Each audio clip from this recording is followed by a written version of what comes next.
नमस्ते दोस्तों।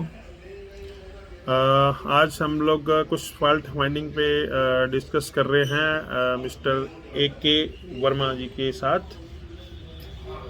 आर के वर्मा आर जी। के वर्मा जी, सॉरी, आर के वर्मा जी के साथ हम लोग डिस्कस कर रहे हैं अभी कुछ फॉल्ट फाइंडिंग के ऊपर। तो ये जो फॉल्ट फाइंडिंग है जो मेरे भाई रिपेयर कर रहे हैं, ड्रोन रिपेयर कर रहे हैं या ड्रोन नहीं भी रिपेयर कर रहे, ऑपरेटर हैं, वो भी इसको देख सकते हैं। इससे बहुत सारी नॉलेज मिलेगी हमें। तो ये चीज़ आप देख के चलना हमेशा कि हमें क्या क्या चीज़ों का ध्यान रखना है, कैसे क्या फॉल्ट आता है हमारा, उस फॉल्ट को हम लोग कैसे चेक कर सकते हैं, कैसे रिपेयर कर सकते हैं। जो हमारे टेक्निकल भाई हैं वो तो रिपेयर कर लेंगे, बट जो ऑपरेटर हैं वो इसको देख के आपने जो भी इनका अपना है, कोई रिपेयर वाला बंदा है, उसके साथ डिस्कस कर सकते हैं आगे क्या प्रॉब्लम आती है और क्या प्रॉब्लम हो सकती है उसमें। तो दोस्तों आगे देखते हैं हम लोग इसको, ड्रोन को कैसे, मतलब इसकी फॉल्ट फाइंडिंग कैसे चेक करनी है। Thank you. अब हम लोग डिस्कस करते हैं प्रॉब्लम्स के ऊपर। जी जो हमारी एरर होती है फ़ोन में, एरर कई टाइप के आते हैं ना। जी एक तो एरर जो है हमारा मेन जो हमें कॉल्स आती है, वो एरर होता है हमारा एक आरसी नॉट कनेक्टेड, जो हमारे मोबाइल के ऊपर एप्लीकेशन के ऊपर आ जाता है, आरसी नॉट कनेक्टेड, जी डिस्प्ले में कुछ दिखता नहीं है। जी अब वो जो एरर होता है उसके 3 कारण हो सकते हैं। जी वो 3 कारण क्या होते हैं? देखो, उससे पहले आपको हमें चेक क्या करना होता है कि आप ये चेक करें कि हमारा जो रिमोट है वो ड्रोन के साथ कनेक्टेड है कि नहीं है।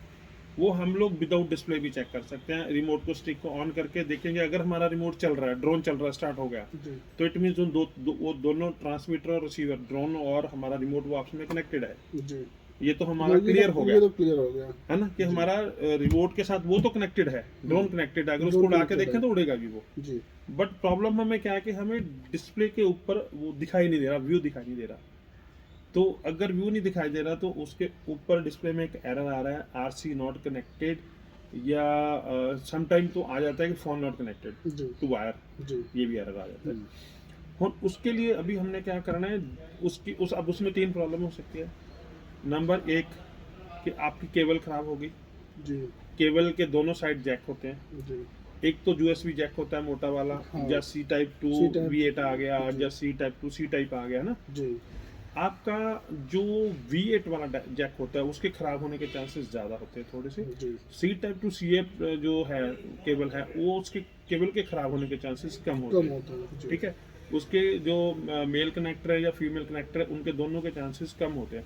बट सम टाइम क्या होता है कि हमारा जो कनेक्टर होता है वो V8 का कनेक्टर होता है, एक टाइप उसका सी टाइप कनेक्टर आ गया। जी अगर हमारे फ़ोन के अंदर एक कनेक्टर है, अब जो नॉर्मल मैविक सीरीज़ के जो मिनी मॉडल आए हैं, जी उनके ड्रोन वाली साइड भी हमारा जो कनेक्टर है वो V8 कनेक्टर है। जो उसका दूसरी साइड है, अगर मान लो दूसरी साइड भी V8 कनेक्टर है, कोई भी हाँ कोई जो भी कनेक्टर है, ठीक अब बीच वाली जो केबल है वो भी खराब हो सकती है आपकी। जी वी टू वी केबल का V8 टू V8 का कनेक्टर भी जो खराब- केबल के ऊपर लगा वो भी खराब हो वो भी सकता खराब है। हो सकता है। अब रिमोट के अंदर एक जैक लगा हुआ, यहाँ पे वो केबल कनेक्ट होनी है हमारी, जैक वो भी खराब हो सकता है। खराब हो सकता जो हमारे मोबाइल के अंदर एक फीमेल कनेक्टर है जहाँ जैक लगता है, वो भी है। खराब वो हो भी सकता खराब हो है। सकती है। अब हमें चेक क्या करना है, सबसे पहले तो हम लोग एक केबल चेंज कर नहीं देख सकते हैं। जी सोल्यूशन हमारे पास क्या है अभी? हाँ केबल ही पहले चेंज बिकॉज करेंगे। हमारे पास ड्रोन तो रिमोट के साथ कनेक्टेड है, वो तो उड़ रहा है जी हमारा, हमें सिर्फ व्यू देखना है, हमारे पास व्यू नहीं आ रहा, डिस्प्ले हमारा काम नहीं कर जी रहा। तो उस कंडीशन में हमें ये फॉल्ट हमें डायग्नोस करके निकालना है कि जो हमारा फॉल्ट है वो केबल का है या किसी कनेक्टर का है। अब दोनों साइड कनेक्टर में किसी में भी हो सकता जी है। अब उसके लिए हमारे पास सोल्यूशन क्या है?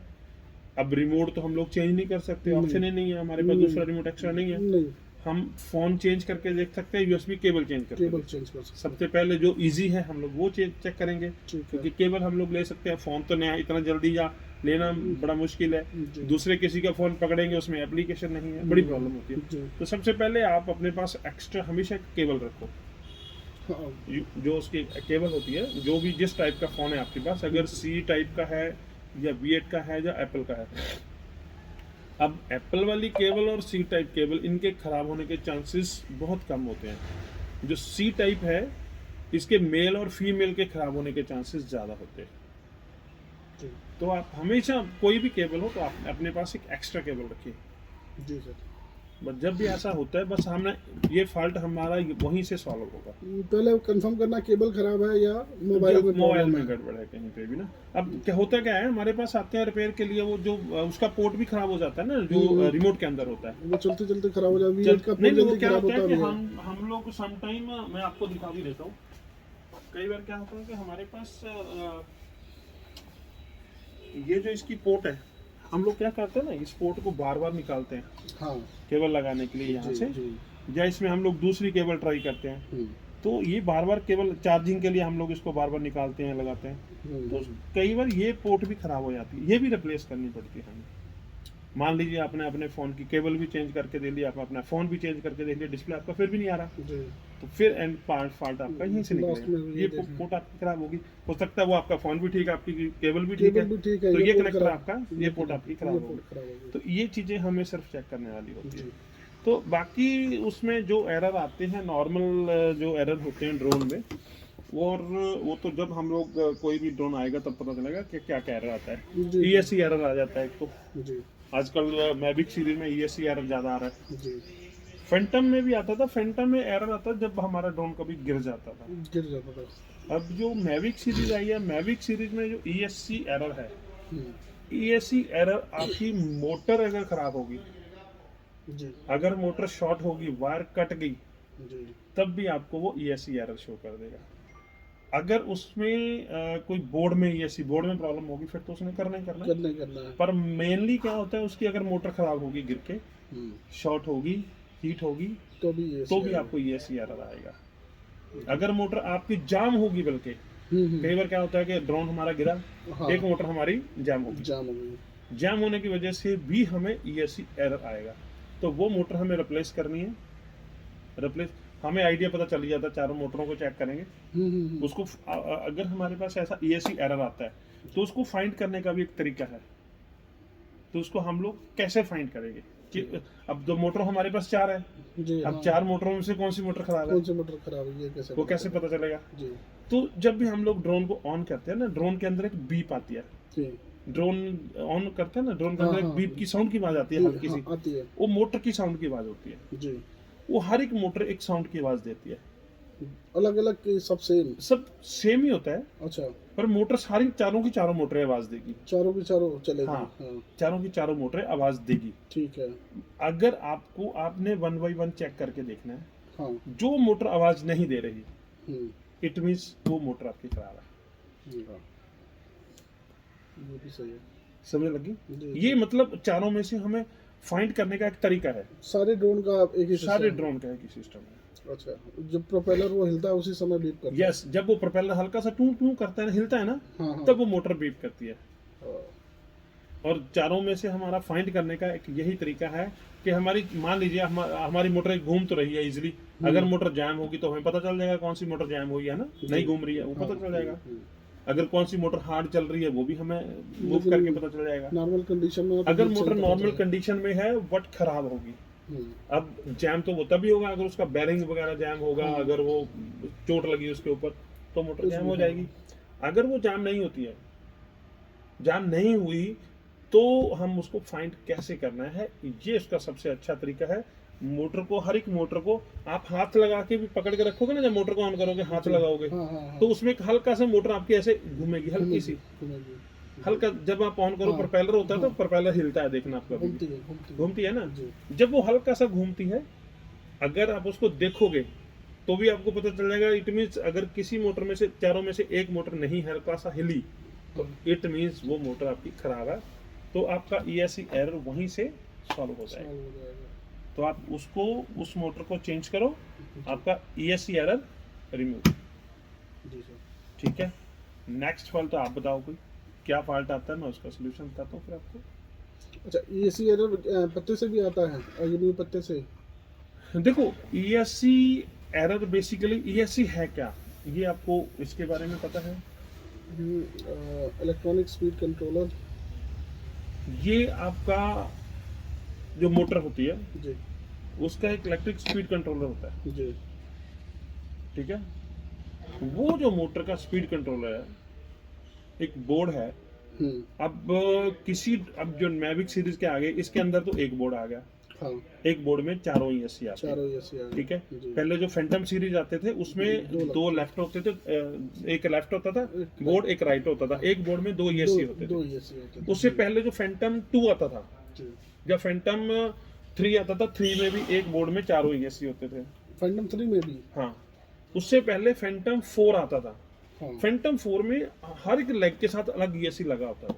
फैंटम 4 में, सॉरी फैंटम 2 में, फैंटम 2 में भाई। Yes. हाँ हाँ हाँ हाँ फैंटम 2 में, जी। फैंटम 2 में और फैंटम 1 में हाँ अलग अलग ESC लगे होते थे। 4 ESC लगे होते हैं। हाँ 4 ESC लगे होते थे, हर मोटर के साथ एक ESC फैंटम लगा। 3 में, फैंटम 3 में फिर क्या हो गया, फैंटम 3 में एक ही बोर्ड में ESC आ गए, पर उसके चारों कॉर्नर में अलग अलग ESC होते थे, अच्छा ठीक है। होते अलग अलग थे, हाँ। बट वो एक बोर्ड के ऊपर ही इंस्टॉल होते थे। हर कॉर्नर में उसका एक ESC होता था, पर वो एक मेन बोर्ड होता था, उसी के ऊपर होते थे वो, जी।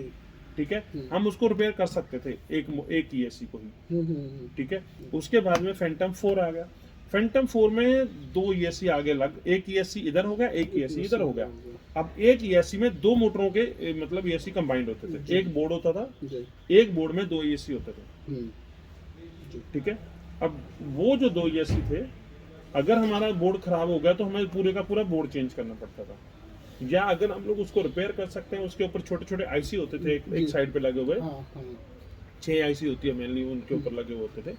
तो उनमें से कोई भी एक क्या होता है, वो बेसिकली जब मोटर ज़्यादा टाइम चले या मोटर हीट हो जाए, ओवरलोड होने की वजह से वो IC उड़ जाता था। जी। उस IC को हम लोग रिप्लेस करके उसको ठीक कर सकते हैं, बट वो ठीक वही बंदा कर सकता है जिसको चिप लेवल रिपेयर की नॉलेज हो। जी जी।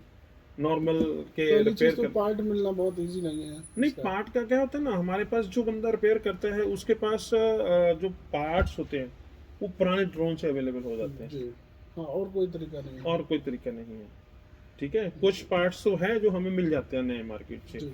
या चाइना से मंगवा लेते हैं हम लोग। हाँ हाँ कुछ पार्ट्स ऐसे होते हैं जो नहीं आते, चाइना से भी नहीं आते, तो वो हमें पुराने बोर्ड से अवेलेबल करने पड़ते हैं, सो दैट इस तरीके से हम लोग उसको रिपेयर कर सकते हैं। जो इलेक्ट्रॉनिक स्पीड कंट्रोलर बोर्ड है मेन, जी। वो उसका ये फॉल्ट होता है, उसकी वजह से कोई भी एक मोटर रुक सकती है। अगर उड़ते उड़ते क्वाड कॉप्टर है, 4 मोटरों वाले को हम लोग क्वाड कॉप्टर बोलते हैं, जी। अगर उसमें 6 मोटरें आ गई तो उसको हेक्साकॉप्टर बोलते हैं, अगर 8 मोटरें आ गई तो उसको ऑक्टाकॉप्टर बोलते हैं। ऑक्टा। यस। जी। अगर ये जो अभी कंपनी वाले ड्रोन बना रहे हैं, ये DJI के ड्रोन है, बहुत ही मतलब अच्छी क्वालिटी के ड्रोन है, बहुत ज़्यादा सुपीरियर क्वालिटी के ड्रोन है। ये इन्होंने 4 मोटर वाले बनाए हैं। अगर कहीं ये 6 मोटर वाले ड्रोन बना देना तो बात ही खत्म है भाई। तो मतलब अगर 6 मोटरों में क्या होता है, अगर आपकी एक मोटर, एक ESC खराब भी हो गया तो ड्रोन आपका गिरेगा नहीं कभी, गिरेगा नहीं। वो 5 मोटरें उसको बैलेंस कर लेगी। 5 बैलेंस कर लेगी, और 4 के चक्कर में 3 नहीं कर पाएंगी। हाँ, 4 के चक्कर में अगर एक मोटर खराब होगी तो उसको गिरना ही गिरना ही गिरना है, फोर्सेस उसका हाँ। आधा हो जाएगा। बिल्कुल। तो ये चीजें होती है इसमें। जी। बाकी उसमें फॉल्ट तो ड्रोन में बहुत सारे आते हैं, और वो जब भी हम लोग देखते हैं तो फॉल्ट अगर आपके मन में है और कोई तो बताइए, मैं आपको बता सकता हूँ। नहीं, यही था BSC का सबसे ज़्यादा, और IMU का, IMU से क्या क्या प्रॉब्लम हो सकती है। IMU क्या होता है बेसिकली, एक इसके अंदर जायरोस्कोप होता है। जी। एक इंटरनल मॉड्यूल यूनिट जो होता है इसका, उसके अंदर एक जायरोस्कोप होता है। जायरोस्कोप क्या करता है, हमारी ड्रोन की पोजीशन को लॉक करता है। जी। एक GPS होता है। जी। GPS क्या करता है हमारे उसमें, GPS की फुल फॉर्म पता है आपको? Global positioning system. जो ग्लोबल पोजीशनिंग सिस्टम, यस। जी। वो क्या करता है, उसको उसकी जो पोजीशन है वो जायरो को देता है सिग्नल। जायरो उसको कंट्रोल करके रखता है, जी। लॉक करता है उसको। GPS अगर खराब हो गया, हमारे GPS का सिग्नल हमें अच्छे से नहीं मिला, जी। तो भी हमारी पोजीशन लॉक नहीं होगी, नहीं तो जायरो भी उसकी पोजीशन को लॉक नहीं कर पाएगा। GPS जिस ट्रैक पे जाता है उसको हर ट्रैक उसका कैलकुलेट करता जाता है। जी। मान लीजिए अगर हमारा ड्रोन रिटर्न टू होम आता है कभी भी, ठीक है, अब GPS ने उसकी, जब वो वहां से टेक ऑफ हुआ, उसकी पोजीशन को लॉक कर लिया वहीं पे, जी। जिस पॉइंट से वो टेक ऑफ जिस हुआ। point से take off हुआ। आपने देखा होगा कि जब भी ड्रोन को ऑन करते हैं या टेक ऑफ करते हैं, पोजीशन लॉक्ड का वो साउंड बोलता है, हम्म। Home position locked. जी। ठीक है, वो होम पोजीशन को अपनी को लॉक कर लेता है। जीपीएस का सिग्नल अगर बढ़िया रहेगा तो लॉक करेगा। यस, नहीं तो नहीं। नहीं करेगा। तो जैसे भी हमारा ड्रोन आप यहाँ से उड़ा के आपको जिस पोजीशन में मर्जी लेके जाओ, उसको अपनी होम पोजीशन पता है, कहाँ वापस आना है, कहाँ वापस आना है। ठीक है, वो सारी ड्रोन की प्रोग्रामिंग पे डिपेंड भी करता है। जी। जब भी आपने प्रोग्रामिंग ड्रोन की करनी है, वो बहुत अच्छे तरीके से देख के सोच समझ के करनी है। प्रोग्रामिंग उसकी गलत नहीं होनी चाहिए कभी भी।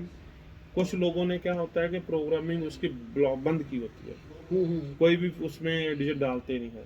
रिटर्न टू होम आपने अपना एरिया देख करके उसमें जितनी रिटर्न टू होम की जो अगर जब जाएगा हमारा ड्रोन वापस जाएगा, उतनी एक रिटर्न टू होम का डिस्टेंस आपने देखना है कि रिटर्न टू होम के लिए हमारे यहाँ बिल्डिंगें कितनी हाइट में है, पेड़ कितने हाइट पे है। तो उस हाइट के अकॉर्डिंगली आपने रिटर्न टू होम की रीडिंग डालनी है। कई बार तो लोग क्या होता है, रिटर्न टू होम की भी वो 200 मीटर 250 मीटर 300 मीटर डाल देते हैं। कोई मतलब उस कंडीशन में क्या होता है कि हमारा अगर गलती से हमारा ड्रोन रिमोट से डिस्कनेक्ट हो जाए, तो वो क्या करेगा, विद इन 5 सेकेंड वो ऑटो पायलट मोड पे आ जाएगा। जब वो ऑटो पायलट मोड पे आएगा तो वो क्या करता है, पहले एक सेफ हाइट जो रिटर्न टू होम में भरी होगी, पहले वो एक सेफ हाइट लेगा, ऊपर जाएगा। अब सेफ हाइट आपने कितनी भरी है उस टाइम कैलकुलेट होगी वो। अगर आपने भर दी 200 मीटर, तो 200 मीटर का मतलब हो गया 600 फीट। पहले वो 600 फुट ऊपर जाएगा, फिर वो अपनी पोजीशन पे जाएगा, फिर वहां आके लैंड करेगा। अगर ऊपर जाने के लिए और वहां तक वापस आने के लिए उसके पास बैटरी बैकअप नहीं है, तो क्या करेगा वो, तब भी वो गिरेगा रास्ते में कहीं। ठीक है, क्योंकि उसके पास उतनी एनर्जी नहीं है पहुंचने के लिए, है ना। तो ये चीजें हमें मतलब मेन हमारे देखने वाली है। आपने मैक्सिमम अल्टीट्यूड कितना भरना है। अगर मान लो आप 200 फुट जाते हो, 500 फुट जाते हो, 1000 फुट तक जाते हो, तो आप उतना भर के रखो उसको। यहाँ से डिस्टेंस आपका कितना है, डिस्टेंस आपको जितना चाहिए आप उतना उसको फिल करके रखो। ठीक है, इतनी दूरी तक वो जाएगा, इतनी दूरी तक वो जाएगा। तो क्या होता है कि अगर मान लो आपने यहाँ से डिस्टेंस अपने ड्रोन का भर के रखा है कि यहाँ मेरा ड्रोन आप यहाँ से 2 किलोमीटर दूर तक जाएगा, 2000 मीटर आपने भर दिया, 2 किलोमीटर गया ड्रोन आपका। ठीक है, वो 2 किलोमीटर के जब बाहर ड्रोन जाने की कोशिश करेगा तो वो रुकेगा वहां पे एक बार जाके, क्योंकि उसके दिमाग के अंदर डाल दिया कि वो सिर्फ 2000 मीटर तक ही जाएगा, उससे आगे नहीं जाएगा। अब लेके जाने की कोशिश करोगे वो फिर भी नहीं जाएगा, जितनी देर तक उसके अंदर रिस्ट्रिक्शंस लगी हुई है। पर अगर ड्रोन आपका रिमोट से डिस्कनेक्ट हो गया, आपसे भागना शुरू कर दिया, फिर भी उसके अंदर तो वो कमांड है ही ना कि वो 2 किलोमीटर तक जाएगा। 2 किलोमीटर जाएगा। जब वहां जाएगा तब वहां जाके वो रुकेगा एक बार। अच्छा, फिर वहां से रिटर्न टू होम वहां से वो फिर कमांड लेगा अपनी, रिटर्न टू होम वापस आएगा। रिमोट भले डिस्कनेक्ट रहेगा आपका, रिटर्न टू होम फिर वापस आएगा। मान लीजिए अगर उसके पास वहां जाने तक का, वापस आने तक का बैटरी बैकअप नहीं है, तो आपके पास एक तो ये आइडिया है ना कि मुझे वो 2 किलोमीटर के अंदर अंदर ही उसको ढूंढना है। जी। अगर आपने उसको बंद करके रखा हुआ है, उसकी लिमिट आपने पूरी क्लोज करके रखी है, वो अनलिमिटेड है, वो जहां तक मर्जी जाए। तो जीपीएस में वो दिखाएगा नहीं उसका लोकेशन? दिखाएगा। अच्छा, दिखाएगा। वो तो जब आपका रिमोट ऑन होगा तब दिखाएगा ना, फिर तब दिखाएगा। मान लीजिए आपका रिमोट गलती से बंद ही हो गया, डेड हो गया रिमोट आपका, मान लीजिए गलती से बंद हो गया, फिर स्टार्ट हो जाएगा रिमोट स्टार्ट हो गया तो फिर वो कनेक्ट भी हो जाएगा, कनेक्ट हो जाएगा, अपने आप कनेक्ट हो जाएगा। डिस्टेंस से कोई मतलब नहीं है। डिस्टेंस तो बहुत ज्यादा होता है ना इनका। अच्छा, ये होता है 2.4 गीगाहर्ट्ज सिग्नल होते हैं इनके। 2.4 के अभी इसकी जो डिस्टेंस रेंज है, वो डिस्टेंस रेंज वो 8 किलोमीटर तक भी देता है, 7-7, 8 किलोमीटर तक डिस्टेंस रेंज है उसकी। वो 2 किलोमीटर तक ड्रोन गया, 3 किलोमीटर तक गया, वो कनेक्ट कर लेगा तो आपको दिखेगा फटाफट में, कमांड में आ जाएगा, उसको वापस लेके आओ। नहीं है तो रिटर्न टू होम का बटन प्रेस करो, वो अपने आप फिर वापस आएगा। अगर वो नहीं हुआ तो फिर तो ड्रोन जाता रहेगा जितनी दूर तक जा रहा है ना। लेकिन उसकी भी लिमिट होगी जो आपने डाली होगी।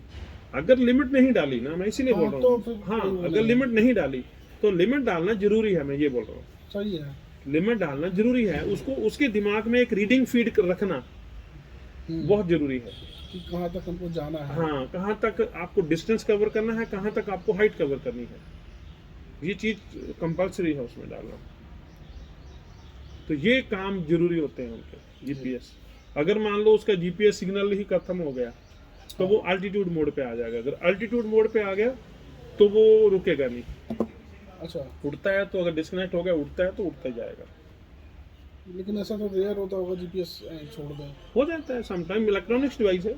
अच्छा, जीपीएस फेल हो गया तो जीपीएस फेल हो गया, अल्टीट्यूड मोड पे आ गया, नहीं रुकेगा वो। नहीं रुकेगा फिर। उसका जीपीएस ही बंद हो गया, उसको अपनी पोजीशन भी नहीं पता होगी, को आया कहाँ से, उसको जाना कहाँ है, कुछ नहीं पता है। कुछ नहीं, जीपीएस जब तक नहीं है तब तक जीपीएस नहीं है तो जीरो कई बार क्या होता है कि ज़्यादातर जो हमारे कस्टमर है वो उनकी एक कंप्लेंट रहती है कि जी हमारा ड्रोन अपने आप भागता है, जी। हमारा ड्रोन अपने आप आगे भागता है जी, हमारा ड्रोन अपने आप पीछे भागता है। वो इंडोर चलाते हैं, इंडोर उनको ज़्यादा प्रॉब्लम आती है। हमारा ड्रोन इंडोर प्रॉब्लम क्रिएट करता है, अंदर वो सही नहीं चलता, अपने आप ऊपर हाइट नीचे करता है, या आगे जाता है या पीछे जाता है। अंदर होता क्या है, वो उसका जीपीएस सिग्नल उन्हें कम मिलता है, वो अल्टीट्यूड मोड पे आ जाता है। उसके अंदर येलो लाइट हो जाती है, ऊपर ग्रीन लाइट होती है, जीपीएस लिखा होता है। जब जीपीएस अपना ग्रीन लाइट से वो येलो लाइट में आ गया तो उसका जीपीएस कम हो गया, वो ऑल्टीट्यूड मोड पे आ गया। ऑल्टीट्यूड मोड पे क्या होता है, ड्रोन आपका उड़ेगा स्टेबल, बट वो पोजीशन लॉक नहीं करेगा। अच्छा, अगर यहाँ खड़ा है हाँ तो घिसकता रहेगा। हाँ, तो वो अगर आगे चलना स्टार्ट होगा तो धीरे धीरे आगे चलता जाएगा, पीछे जा रहा है तो धीरे धीरे पीछे आता रहेगा। वो जी। पोजीशन अपनी स्टेबिलिटी रहेगी, उसमें स्टेबलाइजर उसका काम कर रहा है, बट वो पोजीशन लॉक नहीं कर रहा है। जब जीपीएस काम कर रहा होगा तो आप ड्रोन की स्टिक रिमोट से स्टिक छोड़ दो, ड्रोन एक जगह पे स्टेबल उड़ रहा है, स्टेबल उसको धक्का लगा के ऐसे धक्का लगा के 2 3 4 फुट तक ले जाओ, 5 फुट जी। तक, उसको छोड़ो, हाँ, वो फिर वापस यहीं पे आ जाएगा, यहीं पे आ जाएगा। क्योंकि उसने ये पोजीशन अपनी लॉक की हुई है। जी। जब वो स्टिक की कमांड होगी फिर वो आगे पीछे जाएगा। यदि स्टिक से उसको परमिशन मिलेगी, जब कि परमिशन आप आगे मिलेगी, जा जब सकते हैं। हाँ, जब वो स्टिक से परमिशन मिलेगी, आप लोग स्टिक आगे को करेंगे तब वो आगे जाएगा, अदरवाइज वो अपनी पोजीशन लॉक करके खड़ा हुआ है। जी। सो दैट ये इसमें होता है जीपीएस में। मतलब जो प्रॉब्लम्स आती है लोगों को, वो कई तो ऐसे होते हैं जो अपने आप भाग के वो जाके लग गया, किसी चीज में टूट गया, जी। अपने आप ऐसे नहीं होता। वो जीपीएस उसका बंद हो जाता है, ऑल्टीट्यूड मोड पे आ गया। अब वो लोग क्या है, डिस्प्ले पे देख रहे हैं आराम से कि वीडियो आ रहा है, चल रहा है, शूट हो रहा है, बट ड्रोन आगे आगे जा रहा है धीरे धीरे। हाँ, हाँ, वो किसी पिलर में लग गया, किसी पर्दे में फंस गया आगे, या किसी और किसी जगह हाँ, पे लग ड्रोन जब सामने नहीं दिखेगा गया। हाँ, तो वो बस वीडियो के देखने के चक्कर में रहेंगे वो, तो वो बस ये मेनली ये प्रॉब्लम होती है ज़्यादातर। जी। सो और कोई अगर आपका फॉल्ट है नहीं सर। बता दीजिए, आज बैठे हैं तो। नहीं। सो दोस्तों, आज ये है हमारे शर्मा साहब, सॉरी, पूरा नाम वर्मा जी, आर के वर्मा। आर के वर्मा जी बहुत दूर से आए हैं हमारे पास। तो कुछ इनकी फाइल फाइंडिंग हो रही थी आज। कुछ इनको हम आज बता रहे थे कि कैसे ये फॉल्ट को डायग्नोज करेंगे, कैसे इसको रिपेयर करना है, कैसे ठीक करना है। तो ये चीज़ें हमारी डिस्कशन अभी पूरी हो गई है। जी। आगे कुछ और कोई डाउट है मन में तो आप अभी बता तो सकते सर हैं। कुछ याद नहीं है, बताएंगे फिर। चलो ठीक है, आप कभी भी फ़ोन पे बात कर सकते हैं। ये हमारे स्टूडेंट हैं, बिहार से आए हैं। नहीं सर, यूपी। यूपी से? यूपी। यूपी कहाँ से? यूपी संत Kabir Nagar. Oh yes yes, मैं भूल गया, सॉरी। यूपी संत कबीर नगर, ये संतों के देश से हैं। संत स्वभाव है इनका, बहुत अच्छे नेचर के हैं ये। सो ऑलमोस्ट ये कंप्लीट कर चुके हैं। तो डिस्कशन चल रही थी लास्ट में कि कुछ फॉल्ट को डायग्नोज कैसे करना है। सो कभी भी आप मेरे से बात कर सकते हैं। सो दोस्तों, आपको भी कभी कुछ ऐसे लगे कि कुछ फॉल्ट आ रहा है तो आप डिस्कस कर सकते हैं। बट फ़ोन पे मैं आपको ज़्यादा सोल्यूशन रिपेयर तो नहीं कर सकता, बट आपको सुझाव दे सकता हूँ कि अगर आप फॉल्ट डायग्नोज कर सकते हैं, खुद रिपेयर कर सकते हैं तो कर लीजिए, हमें कोई प्रॉब्लम नहीं है। मैं आपकी पूरी हेल्प करूँगा। Thank you so much. ये वीडियो आप देखिए, अपने यार दोस्तों को भी दिखाइए। इसमें बहुत सारे फॉल्ट आपको जो है वो डायग्नोज आप कैसे करना है वो आप कर सकते हैं। तो thank you so much. Verma ji खुश? एकदम सर। Thank you.